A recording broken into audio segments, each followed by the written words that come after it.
إذاعة القرآن الكريم من القاهرة، والساعة الآن 7 صباحا.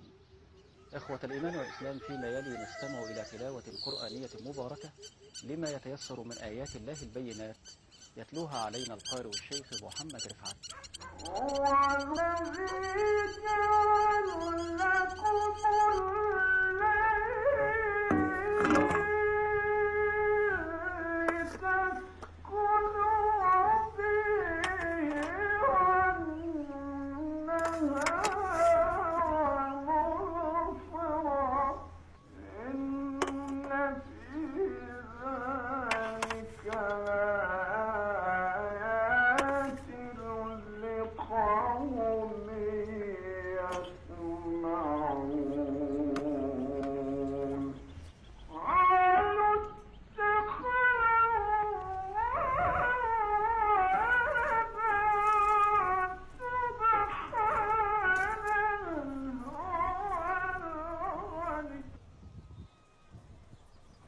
عندكم